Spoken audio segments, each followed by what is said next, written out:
नमस्कार, जय हिंद प्यारे साथियों। कैसे हैं आप सभी लोग। मैं आशा करता हूं आप सभी लोग अच्छे होंगे, स्वस्थ होंगे, मस्त होंगे, तंदुरुस्त होंगे और अच्छे से अपनी परीक्षाओं की तैयारी कर रहे होंगे। आप सभी लोगों का बहुत बहुत स्वागत है आपके अपने बिहार उत्कर्ष परिवार में। जैसे कि आप सभी लोग जानते हैं कि बीपीएससी ट्री 3.0 की जो डेट्स हैं वो फाइनली रिवील कर दी गई हैं भाई। फाइनली वो डेट्स आ गई हैं। 19 जुलाई से लेकर 22 जुलाई तक आपकी परीक्षा करवाई जाएंगी। 19 जुलाई को सबसे पहले छठी से लेकर 8वीं, उसके बाद 20 जुलाई को पहली से 5वीं मतलब जो प्राइमरी टीचर्स वाले हैं, उसके बाद 21 जुलाई को आपको 9वीं और 10वीं और 22 जुलाई को आपको 11वीं और 12वीं वाली परीक्षा देखने के लिए मिल जाएगी। जो समय दिया गया है परीक्षा के लिए वो दिया गया है दोपहर 12 बजे से लेकर 2:30 बजे तक के बीच में ये परीक्षा आपकी कंडक्ट करवाई जाएंगी।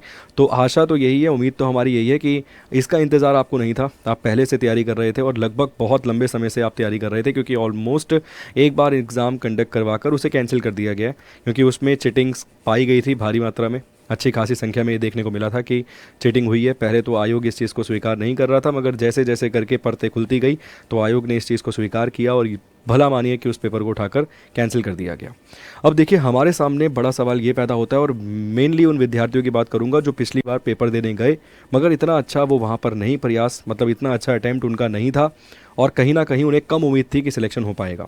और साथ साथ उन विद्यार्थियों के लिए भी ये 20 दिन की रणनीति बहुत इंपॉर्टेंट है जो पेपर देने किसी कारणवश नहीं गए या फिर जो पेपर देने गए मगर उनके कुछ सवालों में डाउट थे और उन्हें कहीं ना कहीं लग रहा था कि भैया बाउंड्री पे एकदम खड़े हैं हम और हमारा हो पाएगा नहीं हो पाएगा, कुछ पक्की उम्मीद नहीं है। साथ साथ उन विद्यार्थियों के लिए भी है जो अच्छा परफॉर्म करके आए थे कि इस बार पेपर कैसा आपको देखने के लिए मिल सकता है, करंट अफेयर आपको कितनी कवर करके जानी चाहिए मिनिमम से मिनिमम अगर हम बात करें तो। ठीक है, तो चलिए जानते हैं सर हम 20 दिन में कैसी हमारी एकदम तगड़ी तैयारी हो जाएगी, बेहतरीन एकदम तैयारी हो जाएगी और हम फतह कर लेंगे किला भाई साहब। तो किला फतह करने के लिए सबसे पहले तो मैं आपको डेट्स बता देता हूँ एक बार एग्ज़ाम की कि आपकी बीपीएससी ट्री 3.0 की जो डेट्स आपको देखने के लिए मिलती हैं वो कौन सी डेट्स देखने के लिए मिलती हैं। ठीक है, तारीख आपको पता होनी चाहिए। मान लीजिए किसी विद्यार्थी ने अभी तक नहीं चेक किया है तो छठी से लेके 8वीं वाली जो परीक्षा है वो आपकी करवाई जाएगी। 19 जुलाई को ये परीक्षा आपकी कंडक्ट करवाई जाएगी। साथ के साथ प्राइमरी वाली अगर हम बात करें प्राइमरी टीचर्स की तो पहली से 5वीं ये 20 जुलाई को आपकी परीक्षा करवाई जाएगी। इसके साथ साथ अगर हम बात करें 9वीं और 10वीं वाली तो ये परीक्षा आपकी 21 जुलाई को करवाई जाएगी, 21 जुलाई को। और साथ के साथ अगर हम बात करें भैया 11वीं और 12वीं वाले टीचर्स की, ठीक है, तो यहाँ पर यह परीक्षा आपकी करवाई जाएगी 22 जुलाई को। समय जो है इसके लिए तय किया गया है 12 से 2:30 बजे के बीच का ये समय आपको देखने के लिए मिल जाएगा। तो समय भी एकदम सेट रखना है क्योंकि कई बार ऐसा होता है कि हम उसके लिए प्रिपेयर नहीं होते। देखिए, कई बार आपने क्रिकेटर्स को खेलते हुए देखा होगा, कई बार आपने देखा होगा कि जो हमारे फुटबॉल प्लेयर हैं, टेनिस प्लेयर हैं, वो प्रैक्टिस करते हैं। अब मान लीजिए कोई खिलाड़ी ऐसा है कि भैया उसको अमेरिका में जाके खेलना है, ऑस्ट्रेलिया में जाके खेलना है। अब वो सुबह भारत में सुबह उठ के डेली प्रैक्टिस कर रहा है तो सुबह प्रैक्टिस करने से उसको नुकसान होगा। मान लीजिए जिस देश में वो जा रहा है उस समय भाई वहाँ रात हो रही है और मैच रात को नहीं हो रहा, वहाँ की सुबह के हिसाब से हो रहा है, तो उस समय उसको नींद आएगी। कुछ वैसा ही हमें भी प्रैक्टिस करनी चाहिए। तो मैं आपको बहुत ही बेहतरीन टिप्स दूंगा 20 दिनों की और आपको एक ऐसा रामबाण तरीका बताऊंगा जिसके चलते कम से कम अगर मान लीजिए आपकी जितनी ही अच्छी तैयारी क्यों नहीं है मगर आप यहाँ से 20 से 25 या 30 नंबर अपने इंक्रीज कर सकते हैं 100%, 100% गारंटी दूंगा। ठीक है, तो सबसे पहले आपको डेट्स पता चल गई कि डेट्स क्या हैं। देखिए सर, अब मैं आपको पहला यहाँ पर जो अप्रोच बताने वाला हूँ वो अप्रोच ऑलमोस्ट आप लोग जानते हैं। पहली आपकी 20 दिन की रणनीति में अप्रोच होनी चाहिए सर MCQ। ठीक है, आप जितने अधिक से अधिक MCQ सॉल्व कर सकते हैं वो आपको करने चाहिए और ये MCQ कौन से होने चाहिए, प्रीवियस ईयर बेस्ड होने चाहिए, मतलब PYQ जो क्वेश्चन है आपको कवर करने चाहिए। आप बोलोगे कौन कौन से PYQ करें, तो सेकंड अप्रोच सर वही आपकी होनी चाहिए। PYQ आपको ट्री 1.0 के करके जाने चाहिए। ठीक है, ट्री 1.0 के, ट्री 2.0 के और ट्री 3.0 जो पेपर लीक हो गया था, जो पर्चा लीक हो गया था उसके भी आपको क्वेश्चंस कवर करके जाने चाहिए।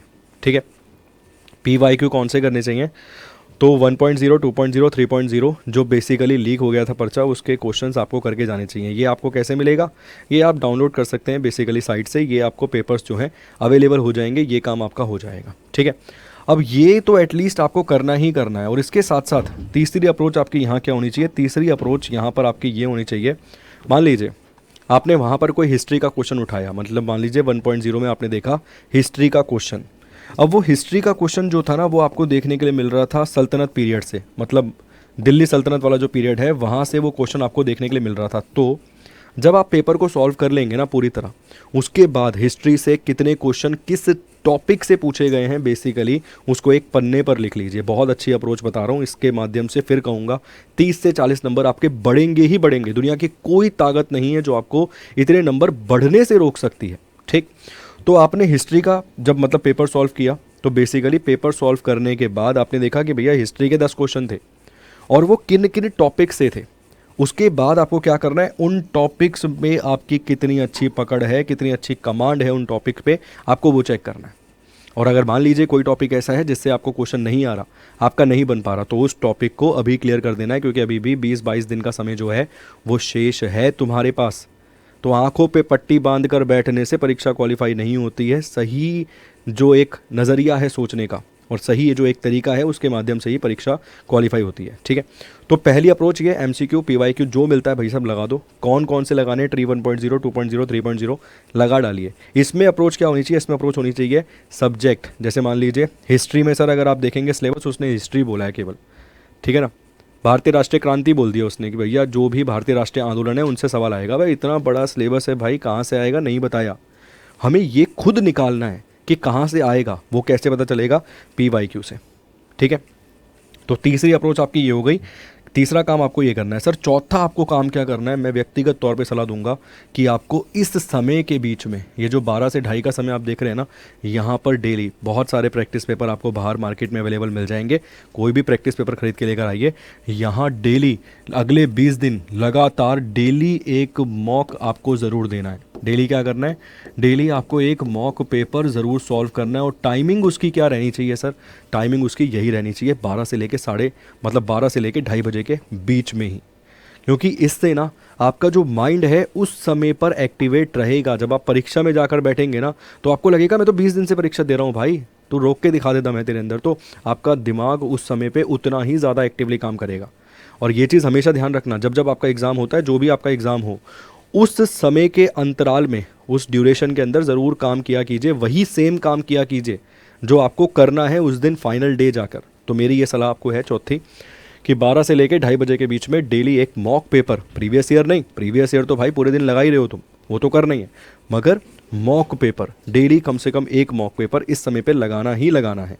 और 20 दिन तक 20 मॉक पेपर लगा लोगे तो काम चल जाएगा। ठीक है, इसके अलावा 5वीं सलाह आपको दूंगा सर करंट अफेयर के लिए, सीए के लिए।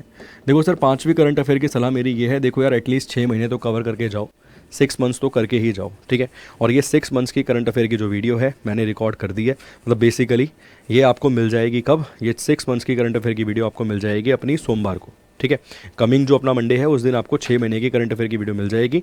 300 क्वेश्चन है, उसमें से 40-45 क्वेश्चन कवर हो चुके हैं, बचे हुए 250 के आसपास क्वेश्चन मुझे कवर करने हैं। आइए 10 बजे सुबह बिहार उत्कर्ष चैनल पर, और वहाँ पर वो एकदम बक्खी उखेड़ देंगे भाई सब सवालों की। उसके बाद आपको मैं नहीं कहूँगा कि कुछ और करने का प्रयास करना है, उतने से काम आपका चल जाएगा। ठीक है, तो ये मेरी तरफ से आपके लिए रामबाण ट्रिक थी। अगर इस मेथड को आपने फॉलो कर लिया बचे हुए 20 दिन में, मैं फिर यही अंत करते हुए कहूँगा, दुनिया की कोई ताकत नहीं है जो तुम्हें तुम्हारे एग्ज़ाम में कम से कम 30 से 40 नंबर इंक्रीज़ करने से, बढ़ाने से रोक सकती है। बस इस स्ट्रेटेजी को ऐसे ही फॉलो करना जैसे मैंने समझाई है। प्रीवियस ईयर, एमसीक्यू, इसके अलावा कौन कौन से 1.0 2.0 3.0 जो भी वहाँ पर टॉपिक्स आपको देखने के लिए मिलते हैं, उन टॉपिक्स के नाम साथ में नोट करते हुए चलोगे आफ्टर कंप्लीशन ऑफ पेपर। ठीक है, टॉपिक्स के नाम, उसके बाद उन टॉपिक में जिस टॉपिक में डाउट है उसकी थ्योरी पढ़ोगे। क्लियर, उसके बाद चौथा क्या था, चौथा था सर ये जो समय है 12 से 2:30 बजे का, जब आपका पेपर होना है 21, 19, 20 या 22 तारीख को, उस समय के दरमियान, उसी ही टाइम के दरमियान डेली एक मॉक टेस्ट लगाना है। और 5वां करंट अफेयर के लिए मैंने आपको तरीका बता ही दिया है कि क्या करना है। तो चलिए, बहुत बहुत शुक्रिया, बहुत बहुत धन्यवाद आप सभी लोगों का। आशा करता हूँ कि परीक्षा अच्छे से करके आओगे। जो विद्यार्थी चैनल पर नया जुड़ा है, सब्सक्राइब ज़रूर कीजिएगा, बेल आइकन ज़रूर दबाइएगा, ताकि हर एक चीज़ की नोटिफिकेशन आप तक सबसे पहले सबसे तेज़ पहुँच पाए। Thank you.